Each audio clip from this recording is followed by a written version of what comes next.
Hello दोस्तों, welcome to my channel. आज मैं आपके लिए कह रहा हूँ सादत हसन मंटो की लिखी कहानी गुरमुख सिंह की वसीयत।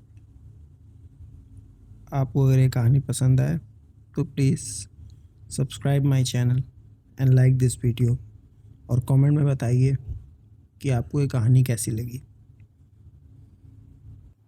पहले छुरा भोंकने की इक्का दुक्का वारदात होती थी, अब दोनों तरफ से बाकायदा लड़ाई की खबरें आने लगीं, जिनमें चाकू छुरियों के अलावा कृपाणें, तलवारें और बंदूकें आम इस्तेमाल की जाती थी। कभी कभी देसी बम फटने की इत्तला भी मिलती थी।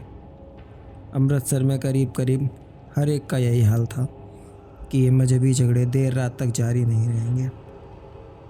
जोश है, जैसे ही ठंडा हुआ फिज़ा फिर अपनी असली हालत पर आ जाएगी। इससे पहले ऐसे कई फसाद अमृतसर में हो चुके थे जो देर रात तक नहीं रहे थे। 10 से 15 रोज़ तक मार कटाई का हंगामा रहता था, फिर खुद ब खुद ख़त्म हो जाता था। हालांकि पुराने तजुर्बे की बिना पर लोगों का यही ख्याल था कि ये आग थोड़ी देर के बाद अपना जोर ख़त्म करके ठंडी हो जाएगी, मगर ऐसा न हुआ। बल्बों का जोर दिन ब दिन बढ़ता ही गया। हिंदुओं के मोहल्लों में से जो मुसलमान रहते थे भागने लगे। इसी तरह वो हिंदू जो मुसलमानों के मोहल्ले में थे अपना घर बार छोड़ के महफूज मुकामों का रुख करने लगे, मगर ये इंतज़ाम सबके नज़दीक मुमकिन नहीं था। उस वक्त के लिए जब फ़िज़ा झगड़े की गंदगी से पाक हो जाने वाली थी, मियाँ अब्दुल्लाई रिटायर्ड सब जज को तो 100% तक का यकीन था कि सूरत हाल बहुत जल्द दुरुस्त हो जाएगी। यही वजह है कि वो ज़्यादा परेशान नहीं थे। उनका एक लड़का था 11 बरस का, एक लड़की थी 17 बरस की, एक पुराना मुलाजिम था जिसकी उम्र लगभग 70 की थी। जब दंगे शुरू हुए तो मियाँ साहब ने बतौर एहतियातन काफ़ी राशन घर में जमा कर लिया था। इस तरह से वो बिल्कुल बेफिक्र थे कि अगर खुदा न खास्ता हालत बहुत ज़्यादा बिगड़ गए तो दुकानें वगैरह बंद हो गई तो उन्हें खाने पीने के मामले में ज़्यादा संघर्ष नहीं करना पड़ेगा। लेकिन उनकी जवान लड़की सुगरा बहुत फ़िक्रमंद थी। उनका घर 3 मंजिल था, दूसरी मंजिल के मुकाबले में काफ़ी ऊंचा। उनकी छत से शहर का 3/4 हिस्सा बखूबी नज़र आता था। सुगरा अब कई दिनों से देख रही थी कि नज़दीक दूर कहीं ना कहीं आग लगी होती थी। सुबह सुबह तो फायर ब्रिगेड की टन सुनाई देती थी, पर अब वो बंद हो चुकी थी, इसलिए कि जगह जगह पर शायद आग भड़कने लगी थी। रात को अब कुछ और ही समा होता था। गुप्त अंधेरे में आग के बड़े बड़े शोले उठते, जैसे देव हैं जो अपने मुंह से आग के फव्वारे छोड़ रहे हैं। फिर अजीब अजीब सी आवाज़ें आती जो हर हर महादेव और अल्लाह अकबर के नारों के साथ मिलकर बहुत ही वहशनातक बन जाती।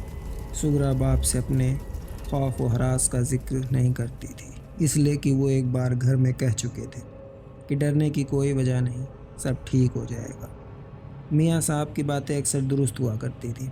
सुगरा को इससे एक तरह का इत्मीनान था, मगर जब बिजली का सिलसिला ख़त्म हो गया और साथ ही नलों से पानी आना बंद हो गया तो उसने मियाँ साहब से अपनी फ़िक्र का इजहार किया कि चंद रोज़ के लिए शरीफ पूरे उठ जाएं, जहां आस पड़ोस के सारे मुसलमान आहिस्ता आहिस्ता जा रहे थे। मियाँ साहब ने अपना फ़ैसला न बदला और कहा, बेकार घबराने की ज़रूरत नहीं, हालात बहुत जल्द ठीक हो जाएंगे। मगर हालात बहुत जल्दी ठीक ना हुए और दिन ब दिन बिगड़ते गए। वो मोहल्ला जिसमें मियाँ अब्दुल्लाई का मकान था मुसलमानों से खाली हो गया और खुदा का करना ऐसा हुआ कि मियाँ साहब पर एक रोज़ अचानक फालिस गिरा, जिसके कारण वो लगभग अपाहिज हो गए। उनका लड़का बशारत भी, जो पहले अकेला घर में ऊपर नीचे तरह तरह के खेलों में मशरूफ़ रहता था, अब बाप की चारपाई के साथ लगकर बैठ गया और हालात की नज़ाकत को समझने लगा। वो बाज़ार जिसके मकान के साथ मुल्क था सुनसान पड़ा था। डॉक्टर गुलाम मुस्तफ़ा की डिस्पेंसरी मुद्दत से बंद पड़ी थी। उससे कुछ दूर हटकर डॉक्टर गौर अलतामल की दुकान थी। शुगरा ने ड्योढ़ी से देखा कि उनकी दुकानों में भी ताले पड़े हैं। मियाँ साहब की हालत बहुत ख़राब थी। शुगरा इस तरह परेशान थी कि उसे होश व हवास बिल्कुल जवाब दे गए थे। बशारत तो अलग से जाकर उसने कहा, खुदा के लिए तुम ही कुछ करो। मैं जानती हूँ बाहर निकलना खतरे से खाली नहीं, मगर तुम जाओ, किसी को बुला कर लाओ। अब्बा जी की हालत बहुत ख़राब है। बशारत गया मगर फ़ौरन ही वापस आ गया। उसका चेहरा हल्दी की तरह जर्द था। चौक में उसने एक लाश देखी थी, खून से तरबतर, और पास बहुत से आदमी ठाटे बांधे एक दुकान लूट रहे थे। सुगरा ने अपने खौफजदा भाई को सीने के साथ लगाया और शब शुक्र से बैठ गई, मगर उसने अपने बाप की हालत नहीं देखी जाती थी। मियाँ साहब के जिस्म का दाहिना हिस्सा बिल्कुल सुन्न हो गया था, जैसे उसमें जान ही नहीं। बोलचाल में भी फ़र्क पड़ गया था और वो ज़्यादातर इशारों से ही बातें करते थे, जिसका मतलब ये था, सुगरा, घबराने की कोई बात नहीं, खुदा के फजल व करम से सब ठीक हो जाएगा। कुछ भी ना हुआ। रोज़े ख़त्म होने वाले ही थे, सिर्फ 2 दिन रह गए थे। मियाँ साहब का ख्याल था कि ईद से पहले पहले फ़िज़ा बिल्कुल साफ़ हो जाएगी, मगर अब ऐसा मालूम होता कि शायद ईद का ही रोज़े क़यामत है, क्योंकि छत पर से अब शहर के करीब करीब हर हिस्से के धुएं के बादल उठते दिखाई देते थे। रात को बम फटने की ऐसी ऐसी खौफनाक आवाज़ें आती थीं कि सुगरा और बसारत एक लहजे के लिए भी सो नहीं सकते थे। सुगरा को यूं ही बाप की तामीरदारी के साथ जागना पड़ता था, मगर अब ये धमाके ऐसे मालूम होते थे उसके दिमाग के अंदर हो रहे हैं। कभी वो अपने मजलूम बाप की तरफ देखती और कभी अपने वहशतज़दा भाई की तरफ। 70 बरस का बुढ़ा मुलाजिम अकबर था, जिसका वजूद होने ना होने के बराबर था। वो सारा दिन और सारी रात अपनी कोठरी में खांसता खखारता और बलगम निकालता रहता था। एक रोज़ तंग आकर सुगरा उस पर बरस पड़ी। तुम किस मर्ज की दवा हो? देखते नहीं हो मियाँ साहब की क्या हालत है? असल में तुम आले दर्जे के नमक हराम हो। अब खिदमत का मौका आया है तो दमे का बहाना करके यहाँ पड़े रहते हो।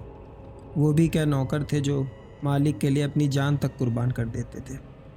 सुगरा अपना जी हल्का करके चली गई। बाद में उसको अफसोस हुआ कि बेहक उस गरीब को इतनी लानत मलामत की। रात का खाना थाल में लगाकर उसने कोठरी में गई तो देखा खाली है। बशारत ने घर में इधर उधर तलाश किया, मगर वो ना मिला। बाहर के दरवाजे की कुंडलियां खुली थीं, जिसका ये मतलब था कि मियाँ साहब के लिए कुछ करने गया है। सुगरा ने बहुत दुआएं मांगी कि खुदा उसे कामयाब करे, लेकिन 2 दिन गुजर गए और वो ना आया।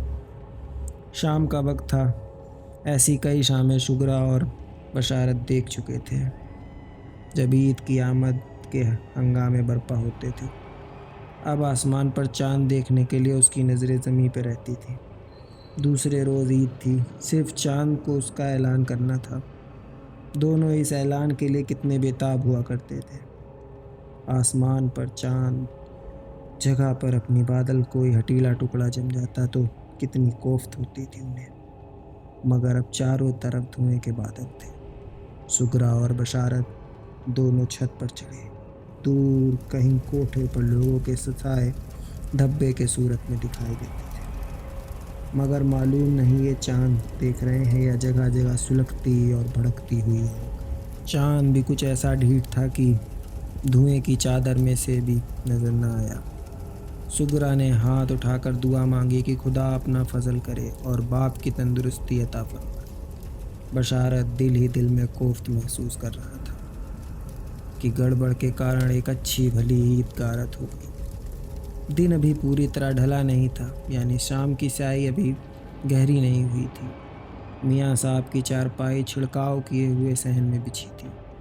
वो उस पर बिना किसी हरकत के लेटे थे और दूर आसमान पर निगाहें जमाए जाने क्या सोच रहे थे। ईद का चांद देखकर जब सुगरा ने वापस आकर उन्हें सलाम किया तो उन्होंने इशारे से जवाब दिया। सुगरा ने सर झुकाया और उन्होंने जो बाजू ठीक था उठाया और उस पर प्यार से हाथ फेरा। सुगरा की आंखों से टप टप आंसू गिरने लगे तो मियाँ साहब की आंखें भी नमनाक हो गई, मगर उन्होंने तसल्ली देने की खातिर बमुश्किल अपने लड़खड़ाती हुई ज़बान से यही अल्फाज निकले, अल्लाह सब ठीक कर देगा। ऐन उसी वक्त बाहर दरवाजे पर दस्तक हुई। सुगरा का कलेजा धक से रह गया। उसने बसारत की तरफ देखा जिसका चेहरा कागज़ की तरह सफ़ेद हो गया था। दरवाजे पर दस्तक हुई। मियाँ साहब सुगरा से मुखातिब हुए। देखो कौन है? सुगरा ने सोचा शायद बुढ़ा अकबर होगा। इस ख्याल से ही उसकी आंखें तमतमा उठी। बशारत का बाजू पकड़कर उससे कहा, जाओ देखो, शायद अकबर आया है। ये सुनकर मियाँ साहब ने नाम यूँ से हिलाया जैसे वो कह रहे हैं, नहीं, ये अकबर नहीं है। सुगरा ने कहा, तो और कौन हो सकता है अब्बा जी? मियाँ अब्दुल हई ने अपने बोलने पर ज़ोर देकर कुछ कहने की कोशिश की कि बशारत आ गया। वो सख्त खौफज़दा था। एक सांस ऊपर एक सांस नीचे। सुगरा को मियाँ साहब की चारपाई के एक तरफ हटाकर उसने हौले से कहा, एक सिख है। सुगरा की चीख निकल गई, सिख? क्या कहता है? बशारत ने जवाब दिया, कहता है दरवाज़ा खोलो। सुगरा ने कांपते हुए बशारत को खींचकर अपने साथ चिमटा लिया और बाप की चारपाई पर बैठ गई और अपने बाप की तरफ वीरान नज़रों से देखने लगी। मियाँ अब्दुल्लाई ने पतले पतले बेज़बान होठों पर एक अजीब सी मुस्कुराहट पैदा हो गई। जाओ, गुरमुख सिंह है। बशारत ने नाम में सर हिलाया। कोई और है? मियाँ साहब ने फैसलाकुन अंदाज में कहा, जाओ सुगरा, वही है। सुगरा उठी। वो गुरमुख सिंह को जानती थी। पेंशन लेने से कुछ देर पहले उसके बाप ने इस नाम के एक सिख का अपना कोई काम किया था। सुगरा को अच्छी तरह याद नहीं था। शायद उसको एक झूठे मुकदमे से निजात दिलाई थी जब से वो हर ईद एक दिन पहले रुमाली सिवैयों का एक थैला लेकर आया करता था। उसके बाप ने कई मर्तबा उससे कहा था, सरदार जी आप ये तकलीफ़ ना किया करें, मगर वो हाथ जोड़कर जवाब दिया करता था, मियाँ साहब, वाहेगुरु जी की कृपा से आपके पास सब कुछ है। ये तो एक तोहफ़ा है जो मैं जनाब की खिदमत में हर साल लेकर आता हूँ। मुझ पर जो आपने एहसान किया है उसका बदला तो मेरी शौ पुश्तें भी नहीं चुका सकती। खुदा आपको खुश रखे। सरदार गुरमुख सिंह की हर साल ईद से एक रोज़ पहले की सिवैयों का थैला लाते इतना अरसा हो गया था कि सुगरा को हैरत हुई कि उसने दस्तक सुनकर ये ख्याल क्यों नहीं आया कि वही होगा, मगर बशारत भी तो उसको सैकड़ों मर्तबा देख चुका था। फिर उसने ऐसा क्यों किया कि कोई और है, और कौन हो सकता है? ये सोचती सुगरा ड्योढ़ी तक पहुंची। दरवाज़ा खोले या अंदर से पूछे, इसी बारे में वो अभी फैसला ही कर रही थी कि दरवाजे पर ज़ोर से दस्तक हुई। सुगरा का दिल ज़ोर ज़ोर से धड़कने लगा। बामुश्किल तमाम उसके हलक से आवाज़ निकली, कौन है? बशारत पास खड़ा था। उसने दरवाजे की एक दर्ज की तरफ इशारा किया और सुगरा से कहा, इसमें से देखो। सुगरा ने पास में से देखा। गुरमुख सिंह नहीं था। वो तो बहुत बूढ़ा था, लेकिन ये जो बाहर खड़ा था ये जवान था। सुगरा अभी दर्ज पर आंखें जमाए उसका जायज़ा ही ले रही थी कि उसने फिर दरवाज़ा खटखटाया। सुगरा ने देखा कि उसके हाथ से कागज़ का थैला था, वैसे ही जैसा गुरमुख सिंह लाया करता था। सुगरा ने दर्ज से आँख हटाई और ज़रा बुलंद आवाज़ में दस्तक देने के लिए पूछा, कौन है आप? बाहर से आवाज़ आई, जी मैं सरदार गुरमुख सिंह का बेटा हूँ, संतोख। सुगरा का खौफ अब बहुत हद तक दूर हो गया। बड़ी शाइस्तगी के साथ पूछा, फरमाइए आप कैसे आए हैं? बाहर से आवाज़ आई, जी मैं जज साहब कहाँ हैं? सुगरा ने जवाब दिया, बीमार हैं। सरदार संतोख सिंह ने अफसोस आमेज़ लहजे में कहा, ओह। फिर उसने कागज़ का थैला खड़खड़ाया, जी ये सेवैयाँ हैं, सरदार जी का देहांत हो गया है, वो मर गए हैं। सुगरा ने जल्दी से पूछा, मर गए हैं? बाहर से आवाज़ आई, जी हाँ, 1 महीना हो गया। मरने से पहले उन्होंने मुझे ताकीद की थी कि देखो बेटा, मैं जज साहब की खिदमत में पूरे 10 बरस से हर छोटी ईंट को सेवैयाँ ले जाता रहा हूँ। ये काम मेरे मरने के बाद अब तुम्हें करना होगा। मैंने उन्हें वचन दिया था, जो मैं कर रहा हूँ। ले लीजिए सेवैयाँ। सुगरा इस कदर मुतअस्सिर हुई कि उसकी आंखों से आंसू आ गए। उसने थोड़ा सा दरवाज़ा खोला। सरदार गुरमुख ने लड़के ने सेवइयों का थैला आगे बढ़ा दिया जो सुगरा ने पकड़ लिया था और कहा, खुदा सरदार जी को जन्नत नसीब करे। गुरमुख सिंह का लड़का कुछ तवक्कुफ के बाद बोला, जज साहब बीमार हैं? सुगरा ने जवाब दिया, जी हाँ। क्या बीमारी है? फालिस। ओह, सरदार जी जिंदा होते तो उन्हें सुनकर बहुत दुख होता। मरते दम तक उन्हें जज साहब का एहसान याद था। कहते थे कि वो इंसान नहीं देवता हैं। अल्लाह मियाँ उन्हें ज़िंदा रखे। उन्हें मेरा सलाम।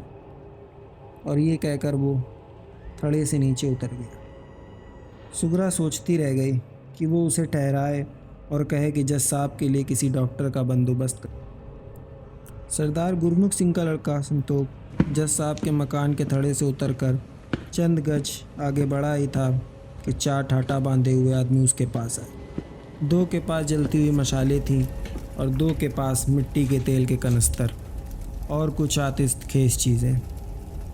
एक ने संतोष सिंह से पूछा, क्यों सरदार जी, अपना काम कराए? संतोष ने सर हिलाकर जवाब दिया, हाँ कर आया।